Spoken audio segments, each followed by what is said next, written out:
اب atom bomb میں مزید آگے جا سکتا ہے، اور ہو سکتا ہے کہ وہ چند دن میں اعلان کر دے کہ میں ایٹمی قوت بن گیا ہوں، اور اب بھی ان کے ہاتھ میں کارڈ ہیں، اور یہ بڑا کارڈ یہی ہے ان کے ہاتھ میں کہ وہ دھماکے کر دے فوری طور پہ، جو خفیہ کیے تھے وہ اوپنلی دھماکے کر دے، اور پھر ایک دو جو بیلسٹک میزائل ہیں ان کے جو زیادہ رینج کے ہیں، 2300 کلومیٹر کی رینج کے ہیں، 2000 کلومیٹر کی رینج کے ہیں، وہ پھر فائر کرے، کیونکہ جتنی تباہی ایران کی ہوئی ہے، ایران کا واپس اٹھنا بڑا مشکل ہے۔ یہ تھوڑی بہت سانس ایران میں آ گئی ہے، جو تل ابیب میں جو ان کے بیلسٹک میزائل جو ہے وہ وار کیے اور وہاں پہ گرے ہیں، تو تھوڑی سانس آ گئی ہے ان میں، اور وہاں پہ قریب فلسطین کے جو لوگ تھے وہ چیئر کر رہے تھے اس کو، جو حملے ایران کر رہا تھا اس کو وہ چیئر کر رہے تھے اور خوشیاں منا رہے تھے کہ شکر ہے کہ ان پہ بھی جو اسرائیل پہ بھی حملہ ہوا۔ اسرائیل نے تباہی مچائی ہے اور دنیا کے سارے ممالک تقریباً ان کے ساتھ ہیں۔ ناظرین، پاکستان کے لیے بڑا خطرہ ہے، ہم اس چیز کو چھوٹا لے رہے ہیں۔ اسرائیل کسی بھی اسلامی ملک کے ساتھ ایٹم بم کو برداشت نہیں کرتا، اور اسرائیل کا جو پاور ہے وہ ہم دیکھ رہے ہیں کہ اتنا سا ایک ملک ہے، اتنا سا چھوٹا ملک ہے، اور وہ دیکھیں ناظرین 9.5 ملین ان کی آبادی نہیں ہوگی، اور اس نے دنیا میں قہر مچایا ہوا ہے۔ جس ملک کی آبادی تقریباً 9 کروڑ ہے اس سے لڑ رہا ہے اور اس کو بیٹ کیا ہوا ہے۔ وجہ کیا ہے کہ ان کے پاس جو فائٹر جیٹ ہیں، انہوں نے سارے فائٹر جیٹ استعمال کیے یار، 5th جنریشن کے فائٹر جیٹ ہیں، 1200 1100 600 کلومیٹر سے وار کرتے ہیں، 6-7 ٹارگٹ کو 5-6 ٹارگٹ کو لاک کرتے ہیں۔ BVR میزائلز ان کے پاس ہے، بیلسٹک میزائل بیچ میں ہیں، تو ان کے لیے تو یہ ویڈیو گیم ہے، کیونکہ وہ 5th جنریشن کے فائٹر جیٹ ہیں۔ یہاں پہ ایران کی بدقسمتی یہ ہے کہ ان کے پاس 4th جنریشن کے فائٹر جیٹ ہیں، سو جو 30 ہے جو پاکستان نے انڈیا کا مار گرایا تھا، اور MiG 29 ہے ان کا۔ اب وہ مشکل یہی آ رہی ہے کہ ان کے پاس کوئی ایسے لڑاکا طیارے ہیں نہیں، ہیں تو ان کے پاس زیادہ طیارے 300 سے اوپر ہے، مگر ان کا کوئی فائدہ نہیں ہے نا ناظرین۔ اب ان کے پاس 2 ہی اچھے طیارے ہیں، سو 30 4th جنریشن کا، تو MiG 29 جو پاکستان نے آلریڈی انڈیا کی گرائے ہوئے ہیں، رشیا کے ہیں، اور وہ اوپر سے وہاں پہ نیٹو بھی طیارے استعمال کر رہا ہے، 5th جنریشن کے فائٹر جیٹ اسرائیل بھی استعمال کر رہا ہے۔ میں تو بول رہا ہوں، یہ بول رہے ہیں کہ 200 طیارے آئے تھے جس میں 16 بھی تھے، اگر یہ صرف یہ 36 5th جنریشن کے جو ریڈار پہ نظر نہیں آتے، جو اونچائی سے وار کرتے ہیں، جو 1200 کلومیٹر سے وار کرتے ہیں، نشانے کو لاک کرتے ہیں، وہ بھی آتے تو ان کو بھی مارنا بڑا مشکل تھا۔ اب یہ خبریں آ رہی ہیں کہ ایک فائٹر جیٹ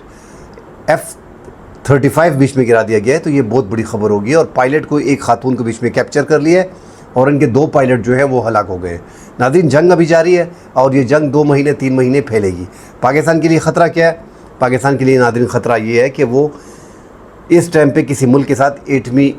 بم برداشت نہیں کر سکتا۔ اگر یہ ایران کو آسانی سے مار لیتا ہے تو آگے مشکلات ترکی کے لیے اور پاکستان کے لیے ہوگی، لہٰذا پاکستان کو چوکنا رہنا پڑے گا۔ یہ نہیں ہے کہ اسرائیل آج 2 میں پاکستان پہ حملہ کر دے گا، مگر اگر اب وہ ایران کو آسانی سے کھا جاتا ہے تو پھر آگے نمبر جو ہے وہ ترکی کا ڈیفینیٹلی اور پاکستان کا ہے۔ تو لہٰذا آپ کو ٹیکنالوجی کی دنیا میں اپنے آپ کو اوپر لے کے مزید جانا ہوگا۔ جو پاکستان ڈیفنس سسٹم HQ-19 منگا رہا ہے، دنیا کا دوسرا بہترین سسٹم ہے، تھارڈ سسٹم امریکہ کا سب سے پہلے نمبر پہ ہے، اس کے مقابلہ کا HQ-19 سسٹم ہے جو ہم لینے جا رہے ہیں، جو چائنا ہمیں دے رہا ہے، مگر ساتھ اسرائیل کے پاس بھی تھارڈ سسٹم ہے امریکہ کا، جو دنیا کا نمبر 1 ہے۔ اسی طرح 5th جنریشن کے فائٹر جیٹ پاکستان لینے جا رہا ہے، J-35، ان کے پاس آلریڈی F-35 36 ہیں، تو پاکستان کے ساتھ امید ہے کہ ٹکر نہیں ہوگی، اور پاکستان اتنا کمزور ملک ہے بھی نہیں۔ بہرحال ان کے پاس ٹیکنالوجی کافی حد تک زیادہ ہے، اور آپ نے ان چیزوں کو نہیں دیکھنا۔ بس اگر ایران کا نمبر لگ گیا جس طرح لگا ہوا ہے، اور اس کو چند دن میں لگ تو ایسے رہا کہ یہ جنگ آگے جائے گی 2 3 4 ہفتے 5 ہفتے مہینہ 2، اتنی آسانی سے ختم ہونے والی نہیں ہے۔ اگر پھر ایران کو بڑا خراب کر دیتے ہیں تو اس کے بعد پاکستان کو بڑی احتیاط کرنی پڑے گی اپنے بیانات پہ، اور 1 2 3 سال میں اپنے آپ کو مزید مضبوط کرنا پڑے گا دشمن کے مقابلے میں، کیونکہ پاکستان کے کئی دشمن ہیں جو نظر نہیں آتے۔ اسلامی ممالک میں بھی جو پاکستان کے ساتھ اللہ نہ کرے اگر جنگ ہوتی ہے تو آپ دیکھیں گے جس طرح اسلامی ممالک ایران کے خلاف ان کو ایئر سپیس دے رہے ہیں، ان کو ایئر بیسز دے رہے ہیں، تو پھر آپ کے خلاف بھی آسانی سے وہ دے پائیں گے۔ ساتھ ناظرین، ترکی کے لیے بڑا خطرہ ہے۔ آج ترکی کے وفاقی وزیر نے کہا بھی ہے کہ ہم ہائی الرٹ ہیں، اور اس کے بعد اگلا نمبر جو ہے ہم نے خیال کرنا ہے ورنہ یہ جو زبردستی کی بدماشی کی جا رہی ہے، چودھری بننے کے لیے چودراہٹ کی جا رہی ہے، تو یہ ہم پہ بھی حملہ کر سکتے ہیں۔ اب ترکی جو ہے وہ بھی اپنے آپ کو سیف نہیں سمجھ رہا، تو اسلامی ممالک کو بڑا کیئر کرنا پڑے گا۔ رشیا بھی اس ٹائم پہ جو ہے وہ ایران کو سپورٹ کر رہا ہے، چائنا بھی سپورٹ کر رہا ہے، ترکی، پاکستان اور سعودی عرب بھی سپورٹ کر رہا ہے۔ اب دیکھنا یہ ہے کہ ایران کا آگے بنتے کیا ہے۔ ناظرین، جنگ مزید آگے جا رہی ہے اور ایران کا دوسرا حملہ جو ہے وہ بھی ایران نے کر دیا ہے۔ بیلسٹک میزائل جو ہیں وہ 100 مزید بھجوا دیے، اور جو ڈرونز ہیں ان کے وہ بھی ساتھ جا رہے ہیں، مگر ڈرون کو آسانی سے گرایا کیوں جا رہا ہے کہ جو اسلامی ممالک ہیں وہاں پہ بیٹھ کے ان کو آسانی سے گرایا جا رہا ہے، جن میں اسلامی ممالک ان کی مدد کر رہے ہیں۔ ناظرین، مزید ڈیٹیل آتی ہیں، اس پہ بات کرتے ہیں۔ فی الحال کے لیے اجازت دیجیے، اللہ حافظ۔